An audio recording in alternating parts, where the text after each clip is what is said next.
O processo que envolve o ex-presidente Jair Bolsonaro e outros 7 réus começa a ser julgado logo mais a partir das 9 horas da manhã pela primeira turma do STF.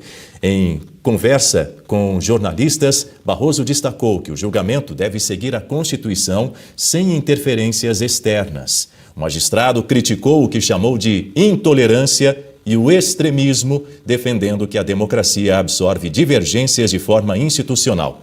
E aí, eu quero receber agora João Belutti, que participa dessa edição especial do Jornal da Oeste, nesta manhã de 2 de setembro de 2025, dia histórico, primeiro dia do julgamento de Jair Bolsonaro pela primeira turma do STF em Brasília. Muito bem-vindo, João Belutti, obrigado por estar conosco nessa manhã. A primeira pergunta que eu quero fazer para você é: será que essa ênfase do ministro Luiz Roberto Barroso na serenidade é uma resposta às críticas sobre a condução do processo por ministros com claro posicionamento ideológico? Bom dia. Bom dia, Daniel. Você me escuta bem? Eu estou numa dúvida aqui do meu microfone. Escuto perfeitamente. Não, é bastante, como até o Alexandre Garcia falou de forma bastante acertada, esse julgamento ele traz para a gente essa questão toda de nulidades, né? Nulidades pareiam no ar. Você tem não só essa declaração do Barroso, como dezenas, quiçá centenas de declarações dos juízes, né, a todo instante falando sobre esse processo. A gente teve até recente uma fala do André Mendonça, que não é comum. O que a gente espera dos juízes seria esse comportamento do André Mendonça, ou mesmo até do Cássio Nunes, estou dizendo em termos midiáticos, não é? De não ficar falando, verbalizando toda hora o que pensam, porque é isso que se espera de um juiz. Ele é o primeiro a chegar na festa e o primeiro a ir embora. Ele não faz discurso, ele não canta. Essa é a conduta do juiz. Não combina ser juiz e ser um analista, ser um palpiteiro, ou mesmo ficar dando entrevistas. Então a gente lamenta muito que isso ocorra. O André Mendonça ele fez recente uma fala, me parece até que em resposta ao que vem sendo colocado pelos outros juízes que sempre se manifestam fora dos autos. Como você bem mencionou, Daniel, de fato é um julgamento histórico. O Supremo Tribunal Federal, ele não tem o hábito, não é mesmo, de fazer grandes julgamentos. Ele seria, em tese, uma corte somente recursal. Para você apresentar o recurso, eles ali se reúnem e fazem o julgamento. Agora você tem uma corte que julga processos, né? Ele faz coleta as provas, determina as diligências que serão feitas, emite o julgamento, dá entrevista sobre o julgamento, faz posts no X sobre o julgamento, então dá uma declaração para a imprensa internacional, como o Barroso chegou a fazer agora quando saiu da presidência do STF. Ele chegou a dar uma declaração, né, fazer uma nota explicando para o exterior, falando, a quem possa interessar, não é bem assim como estão sendo dito aí por alguns colunistas do New York Times ou do Washington Post, aqui está tudo correto, mas a gente sabe que não é bem assim. De fato é um dia histórico, mas a gente não tem a gente tem pouca esperança, na verdade, né, Daniel, de que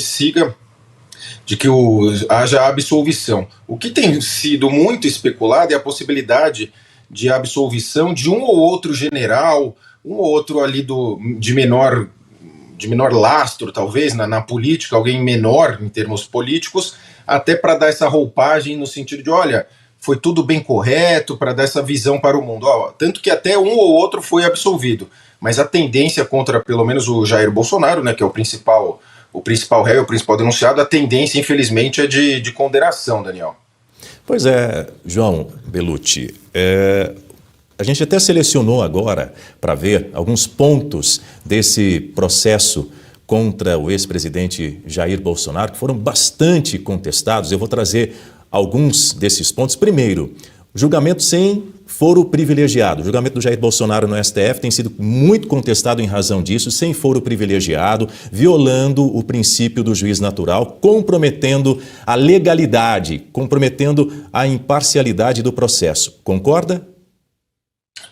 Não, concordo totalmente, porque você vê, quando você começa a somar, você tem uma nulidade aqui, outra ali, e o que acaba acontecendo muito são os recortes da realidade, né, que a gente vê, infelizmente, muitos juristas, especialistas, aos quais muitos eu tive aula, e grande parte dos advogados aqui do Brasil tiveram aula com essas pessoas também, né, tivemos palestras, cursos, livros, e aí hoje a gente vê esses juristas, eles falando em sentido contrário ao que eles falavam antes, ao que eles ensinam.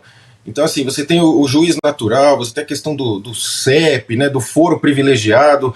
O Supremo mudou a questão do foro agora, né, Daniel? Antes ele deveria dizer respeito ao mandato, depois não. Então, assim, se você vai somando as coisas, fica uma questão totalmente nula, né, de muitos vícios processuais. Só que a gente se pega e vê esses juízes que eram tão renomados, tão combatentes, né, especialmente na época da Lava Jato, onde cada nulidade, é importante dizer que na época da Lava Jato, ocorreram muitas nulidades passíveis de se argumentar, evidentemente que não para se encerrar todo o processo, toda a investigação e todos serem soltos, e inclusive o Estado muitas vezes ter que indenizar essas pessoas. Talvez o caso mais sintomático seja do Sérgio Cabral. Agora, aqui é diferente, né? As nulidades ocorrem e a gente vê esses grandes juristas apoiando, eles fazem essa espécie de recorte da realidade. O maior exemplo me parece que seja o caso da cautelar, que é uma medida cautelar que o Jair Bolsonaro não poderia se comunicar, postar vídeos, ou mesmo os apoiadores em nome dele. Aí eles começam a recortar e falam, ó, a cautelar, o jurista ele faz esse recorte, a cautelar, o juiz pode tomar algumas medidas por precaução e tal, ele começa a analisar só a partir dali.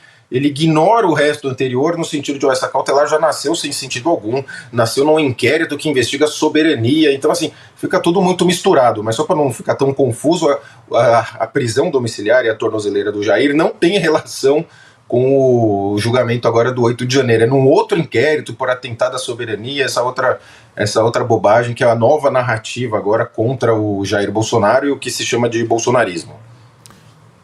Pois é, Bellucci, talvez o ponto mais contestado também em relação a essa ação penal, dessa suposta tentativa de um golpe de Estado, é a condução de juízes parciais no processo, no curso desse processo. Acusações de parcialidade, por exemplo, que apontam até conflitos de interesse de ministros como o próprio Alexandre de Moraes, que é relator do caso, é vítima, é investigador do caso também. Cristiano Zanin, que é ex-advogado de Lula, e Flávio Dino, que já processou Bolsonaro, já chamou o Bolsonaro de o diabo, comprometendo essa imparcialidade do processo. Não, perfeito, Daniel. Você vê o Alexandre de Moraes no julgamento, lá nos autos, no processo, teria em tese um plano para matar o Alexandre de Moraes. Teria um plano para matar até o Geraldo Alckmin, né? Que o Augusto Nunes sempre brinca. Quem querer ceifar a vida do Geraldo Alckmin? É uma coisa que não faz sentido. Mas então você tem o julgador Alexandre de Moraes, teria um plano para matá-lo. Ele, a todo instante, fala sobre o processo, dá entrevista, seja no Brasil, seja no exterior, falando sobre o caso, igual o Barroso fez agora. Aí você tem o Flávio Dino, como você mencionou de forma correta, Daniel, ele era ministro da Justiça, ele era o MJ do Lula nos atos do 8 de janeiro, e até se demonstra que ele estaria ali no ministério. Tem a questão das imagens das câmeras que sempre mencionam, e ele em momento algum se declarou suspeito, né, a suspeição para julgar o caso, que seria o natural. E aí você tem o presidente da primeira turma, que é o Cristiano Zanin, que era advogado do Lula. Então, assim, no mínimo você tem ali uma falta de parcialidade do juiz.